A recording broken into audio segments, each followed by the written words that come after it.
조 바이든 미국 대통령이 조금 전 러시아에 대한 포괄적인 추가 제재를 발표했습니다. 푸틴 러시아 대통령을 침략자로 규정하고 이제 그 행동에 대한 결과를 감당해야 할 것이라고 말했습니다. 워싱턴 연결해서 자세한 내용 들어보죠. 이경희 특파원.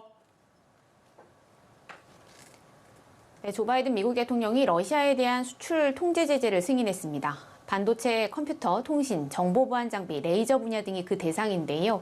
미 상무부는 러시아가 공격적인 군사 능력을 유지하는 데 필요한 기술, 국방, 항공, 우주, 해양 분야를 주로 겨냥했다고 설명했습니다. 이번 수출 통제 대상에는 한국 기업이 생산하는 품목도 들어가 있어서 국내에도 영향을 미칠 것으로 보입니다. 바이든 대통령은 또 러시아의 4개의 주요 은행을 제재 대상에 추가했는데요.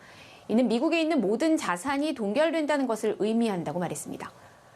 뿐만 아니라 러시아는 국제사회에서 달러와 유로, 파운드, 엔화를 통한 사업 능력이 제한될 것이라고 밝혔습니다. 바이든 대통령은 또 푸틴 대통령에 대한 직접 제재도 테이블 위에 있다고 말했습니다. 바이든 대통령은 푸틴은 전쟁을 선택한 침략자라면서 이제 그와 그의 나라는 그 결과를 감당해야 할 것이라고 강조했습니다. 또 푸틴은 국제 무대에서 왕따가 될 것이라며 회담할 계획이 없다고 잘라 말했습니다. 제재 발표에 앞서 미국을 포함한 주요 7개국 G7 정상들은 화상회의를 하고 제재 패키지에 합의했는데요. 바이든 대통령은 EU 27개 회원국과 G7 회원국이 이번 제재에 동참할 것이라고 밝혔습니다. 미국은 독일의 추가 파병도 발표했다고요. 또 이번 러시아의 침공 의도가 우크라이나 현 정부를 전복시키는 것으로 보고 있죠. 네, 미국의 고위 국방당국자는 우크라이나를 침공한 러시아의 의도가 현 정부를 전복시키고 친러 정부를 세우려는 것이라고 분석했습니다. 러시아 공격의 3대 축 중 하나가 우크라이나 수도 키예프를 향하고 있고 이는 키예프 점령을 위해 고안된 공격이란 설명인데요.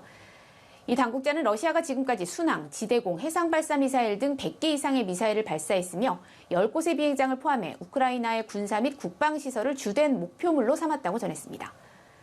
미국은 현 상황이 러시아 대규모 침공의 시작 단계로 보고 있는데요.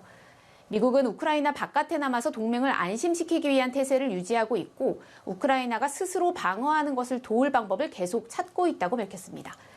이를 위해 미 국방장관은 독일에 미군 7,000명 추가 파병도 승인했습니다.